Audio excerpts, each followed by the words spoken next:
Cet appel d'Irlande, on découvre l'équipe alignée par Andy Farrell avec des changements devant, deux changements.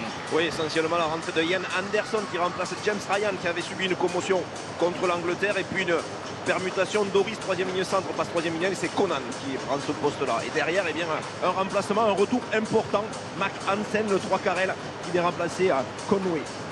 Ouais, avec ce triangle d'attaque, Lowe, Keenan et donc Hansen, voilà pour le 15 d'Irlande. Du côté écossais, deux changements opérés par Greg Townsend avec notamment le retour en deuxième ligne de Johnny Gray. Oui, un retour extrêmement important, le second de ligne d'Exeter, Johnny Gray qui vient apporter sa puissance et son expérience à ce paquet d'avant.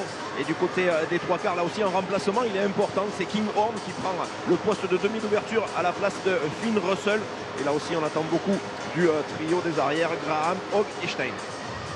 Voilà pour les deux 15 alignés cet après-midi à l'Aviva Stadium. On va découvrir rapidement le banc des remplaçants avec pas mal d'expérience et notamment du côté irlandais, les 95 sélections de Conor Murray ou encore celle de Encho 56 cap. L'arbitre du match, vous allez le découvrir, c'est l'anglais monsieur Wayne Barnes. Il sera assisté de deux compatriotes, monsieur Dixon et monsieur Ridley. C'est notre anglais Stuart Terrige qui officiera comme arbitre vidéo avec le toss qui a été gagné par les Écossais, je crois, Jérôme. Les Écossais qui ont décidé de recevoir le coup d'envoi. Ils ont choisi le camp, ils vont attaquer de la droite vers la gauche et Wayne Barnes effectivement qui va diriger son 99e test match. Et à la poursuite d'une légende de l'arbitrage, l'arbitre gallois que vous aimez, Nigel Owens. Exactement. Irlande-Écosse pour une triple couronne côté irlandais. Pour rester dans la course au titre dans ce tournoi, c'est parti avec le coup d'envoi de Johnny Sexton. Réception dans leur 22 mètres des Écossais qui viennent de suite fixer la défense du trèfle pour aller certainement chercher le pied où on risque d'enchaîner. Non, c'est le pied de Ali Price du jeu, le pied de pression pour le demi de mêlée de 15 de Duchardon. Ballon dans l'air de jeu à la réception, deux Irlandais. C'est capté justement par Jack Conan sous la pression écossaise, mais ballon pour Gibson Park et les Irlandais. Un point de fixation autour de Tackburn, là aussi on est en train de réorganiser, mais on vient contester ce ballon côté écossais.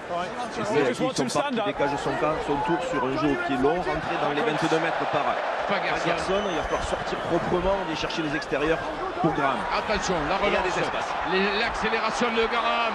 C'est le danger permanent, le 3 carré, l'écossais, dès qu'il prend le ballon, il vient de le montrer sur sa première prise de balle. Ballon toujours pour les joueurs de Greg Townsend. Ali Price, dans leur camp, les Écossais, passe dans le dos, passe sur les jambes, récupération irlandaise. Petit flottement là sur cette longue passe basse qui a piégé les Écossais. Oui, de part et d'autre, parce que Graham fait une superbe action. Malheureusement, ensuite au contact, on le revoit. Il vient très bien prendre l'intervalle entre deux défenseurs irlandais. Il n'arrive pas malheureusement à ressortir. Il va quand même conserver son ballon, mais il va le jeter un petit peu n'importe où. Ça contrarie la sortie écossaise. On va se reconstruire. Et malgré tout, derrière, eh bien, ce seront les Irlandais qui récupéreront ce ballon suite à une mauvaise passe. Ils n'arriveront pas à envoyer cette balle vers les extérieurs. Première touche pour l'Écosse. Oui, lancé George Turner, le talonneur de Glasgow. On est sur les 30 mètres écossais. La prise de Johnny Gray de retour, donc comme titulaire, lui qui avait été blessé, absent notamment contre l'équipe de France. Ballon travaillé par le pack écossais avec Turner et ils avancent. Ouais, c'est sur le PP, il y a un 2 contre 1, il prend l'intérieur. Crochet intérieur de le soutien. Qui cherche une solution. Passe par le sol, il est pu servir Stein. Il y a un surnombre sur les extérieurs à droite, il va sortir le ballon rapidement, malheureusement c'est retardé, contrarié, la défense irlandaise a pu s'étirer. Horn, Ali Price, ballon écarté là-bas avec l'accélération de Chris Harris pour Stuart Horgan d'Ercalé Graham sur les 22 mètres irlandais. Grosse séquence là, des Écossais dès les premières minutes avec un ballon pour Fagerson, point d'ancrage Price, Horn. Et on balaye le terrain sur le grand côté avec l'accélération de Watson. Gros temps fort là, des joueurs du Chardon. Ouais, on contrôle du côté de la défense irlandaise, mais on est dans l'avancée du côté de l'Écosse. Malheureusement, en avant, on va laisser le jouer l'avantage. Le ballon récupéré par les Irlandais dans un premier temps. Malheureusement contesté par l'Écosse. Weinbach ne dit rien, on va pouvoir jouer là une nouvelle attention, fois. interception, non, finalement. Ballon de jeu pour les Irlandais avec l'eau. Il y a des champs qui tape à suivre le long de la ligne là-bas. Ballon dans l'air de jeu, dans les 22 mètres écossais. Le rebond, accompagné, récupération par c'est parti rapidement. Que vous disiez ça, pour derrière on assure une touche avec du jeu au pied, faire ressouffler tous les acteurs, mais c'était quand même la stratégie qu'il fallait adopter parce que tous les joueurs écossais étaient devant Stuart Hogg et il me semble que celui qui a frappé c'est Chris Harris, mais là on revoit Ali Price qui a été auteur d'un très bon tournoi, des destinations et qui une nouvelle fois a joué parfaitement dans ce côté fermé après une première prise de balle en touche dominante par l'Écosse. Maintenant c'est un premier lancé en faveur de l'Irlande. Oui, avec Dan Sheehan. Révélation du côté irlandais, fait partie de cette nouvelle vague irlandaise. Le talonneur attaque irlandaise, ballon qu'on n'a pas contrôlé, acquis. Et la balle dans les mains des Écossais qui profitent de cet avantage, de cette faute de main du trèfle. Avec Johnny Gray sur la ligne médiane. Price. Ouais, c'est bien fait. Dans l'accélération terrible de Schumann. Il cherche soutien. Oui, Price est là, mais on est sur le 22 mètres irlandais. C'est arrivé, ballon qui sort pour les Écossais. Nouveau temps fort pour les hommes de Greg Townsend. C'est un petit peu isolé. Fagerson, il arrive à sortir son ballon, vient chercher de suite les extérieurs. Stein face à deux Irlandais. Libération, un renverse au grand côté avec le ballon pour Fagerson. Zander de son prénom, c'est le pilier gauche de cette équipe d'Écosse. Kinhorn. Ballon de jeu pour les Écossais. Oui, passe en avant, c'est sifflé par M. Barnes. Oh, mais quelle accélération, quelle percée de cet homme.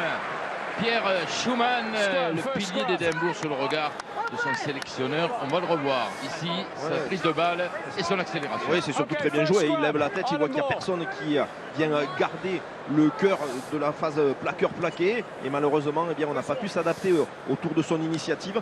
C'est dommage, il y a des temps forts pour les Écossais, mais ils n'arrivent pas à concrétiser. Soulignons aussi quand même la discipline côté irlandais. À aucun moment ils ne se mettent à la faute, même lorsqu'ils sont pris de vitesse. Ils arrivent toujours à reconstituer leur ligne défensive. Et pour l'instant, après 5 minutes, on est toujours à 0-0. Pas de pénalité. La première mêlée de ce match sur les 30 mètres irlandais. L'introduction pour Gibson Park. Vous voyez le poids des packs à l'avantage du 15 du trèfle. 906 contre 896 kg pour le 15 du Chardon. La mêlée irlandaise qui avait été fortement dominée contre les Anglais la semaine dernière. Ouais, notamment Furlong et le pilier droit qui avait souffert face à Genge. Mais c'est un redoutable pilier. Il a certainement à cœur aujourd'hui de sortir un gros match. Ballon pour les Irlandais avec le départ de Gibson Park. Bloqué par la défense écossaise. Mais le relais est là avec Sheehan. Il a raté, contesté côté écossais. Forcément récompensé pour l'instant. Le ballon n'a pas pu être extrait correctement du côté du Chardon. Jeu au pied de pression, on se gêne. Et malheureusement, on ne s'est pas forcément bien parlé entre Graham et Gray. Avec le relais de Sheehan. Ballon dans les mains des Irlandais qui sont revenus dans le camp écossais. La charge de Byrne. Gibson Park, Sexton pour Van der Fleer, ils sont casque rouge. Gibson Park qui change l'orientation du jeu, on revient là-bas. Côté gauche, il y a des avants, il y a aussi Ringrose. Pour l'instant, c'est des familles, Timich, Watson qui se couche. Allez, toujours possession du côté de l'Irlande.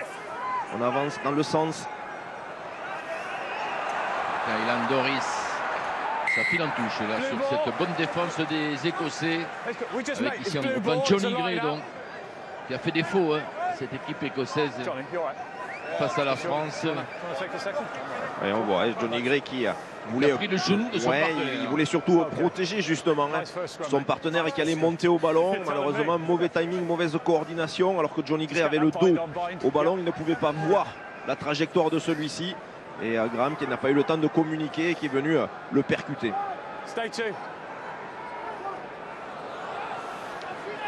Le dégagement de Blair Kinhorn, titularisé à l'ouverture. C'est un petit peu la surprise du côté du 15 de départ, réservé par Greg Townsend, le demi d'ouverture d'Édimbourg. préféré sur ce match. Le joueur de Racing 92, Finn Russell. Et à nouveau, Pierre Schumann, le droitier écossais, qui sonne la charge, le relais de Watson. Ouais, beaucoup de turnover en faveur de l'Écosse sur ce début de rencontre. Les Irlandais ne sont pas trop habitués à ça. Il a essayé de passer les bras Kinhorn. Et un avantage en cours pour une situation de hors-jeu de la ligne de 2. Défensive irlandaise. Gray, point d'ancrage, Price, même sens. Hogg là qui a pu servir Van der Flier. Turner, pardon. Et puis ensuite on va jouer alors, sur les extérieurs. Difficile de déborder l'eau. On est revenu dans le cas irlandais. Ballon pour Darge. Price, Kinhorn. Longiligne, très très grand, hein, le demi d'ouverture écossais. Ouais, et puis 105 kg aussi, donc quand ça vient attaquer la ligne, eh bien, ça marque un petit peu de son empreinte les défenseurs. L'avantage n'est pas suffisant côté écossais, on revient du coup à cette position de hors-jeu.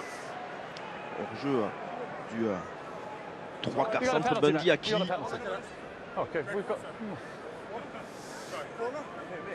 Et on va aller chercher la touche, me semble-t-il. Alors il y a un vent dans l'Aviva Stadium, vent tourbillonnant, même si il est pour l'instant plus en défaveur de l'équipe écossaise. D'où le choix initial de Stuart Hogg, le capitaine, au moment du toss. Et pour l'instant, eh bien, ce serait bien de concrétiser ces 10 premières minutes. Je pense que c'est l'idée de Greg Townsend et l'inquiétude d'Andy Farrell pour valider cette domination et cette possession de l'équipe d'Écosse. George Turner. Les hommes de Townsend qui ont décidé de jouer, d'envoyer du jeu, à l'image de cette touche trouvée avec le lancer à venir. Oui, mais il faut assurer la conquête derrière. Ballon perdu, récupération de Van der Flier pour l'Irlande. On fait d'application côté du lanceur parce que, alors c'est toujours pareil, hein, il avait sûrement anticipé un saut pour contrer irlandais, et bien les Irlandais ont préféré ensuite se préparer à défendre un ballon porté. Et on va repartir avec une touche au niveau des 40, on le voit. Et pas de défense en contre, malheureusement. Et bien là, c'est uniquement le lanceur qui a mal ajusté sa mire, alors que Johnny Gray était quand même monté très haut. Oui, il était au moins à 6 mètres. Allez, 5,50 m. Il a été lobé, ballon perdu donc, et on revient au jeu donc, avec ce ballon porté là sur la ligne médiane. Ballon dans les mains de George Turner pour l'Écosse. Watson plein fer là sur la défense irlandaise. Soutenu par Johnny Gray. Schumann. Allez, c'est le départ de Gray, soutenu par son pilier droit. On a gagné quelques mètres pour offrir ce ballon à Ali Price. On va mettre du pied, la situation est arrêtée. Pied haut de pression avec Darge et Stein à la retombée. Ça tombe sur les 22 mètres écossais. Et pénalité contre les joueurs du Chardon. Stein qui a dépassé le ballon et qui est allé saisir le joueur irlandais qui souhaitait lui monter à la conquête de la balle. Pénalisé le natif de Johannesburg, titulaire donc à l'aile de ce 15 écossais. Et Sexton qui va reporter le jeu donc. Il ne trouve pas la touche. Dans le camp écossais, il ne trouvera pas la touche, mais les bras de Stuart Hogg pour la relance, non. Joue au pied de l'arrière et capitaine écossais. Récupération de Gibson Park, tranquille dans un fauteuil, c'était long, effectivement, Jérôme. La relance des Irlandais au cœur du jeu. Ouais, Keenan qui vient impacter. Et là, Gibson Park dans le trou, l'accélération. Il est tout seul. Il est tout seul. Qui joue dans le pied. Stuart Hogg en couverture, la pression sur l'arrière écossais. Qui s'en sort bien. Oh, qui s'en sort bien sur Hogg. Il a du métier, il a de l'expérience, il a pu dégager. Et c'est une belle inspiration de Gibson Park qui s'est trouvé un peu isolé, effectivement. Oui, mais c'est simplement une bonne adaptation. Hein. Alors il y a un bon travail quand même de Van der Flier qui vient bloquer Johnny Gray sur le bord du regroupement pour ouvrir l'espace à Gibson Park. Mais on voit que les deux équipes trouvent des situations aussi de jeu et d'avancer en jouant proche des points de rencontre. Et puis cette volonté de ne pas concéder eh bien, une mêlée à 5 mètres en rentrant le ballon dans son embut. Pour l'instant, eh bien, on se régale. Il y a des initiatives de part et d'autre et beaucoup de jeux à la main. Il serait étonnant qu'on ne voit pas d'essai dans ce match, vu ce que nous proposent ces deux équipes depuis 12 minutes ici à l'Aviva Stadium. Toujours ce score de 0-0. Et ballon pour Gibson Park et les Irlandais avec Van der Flier, Sexton, Aki.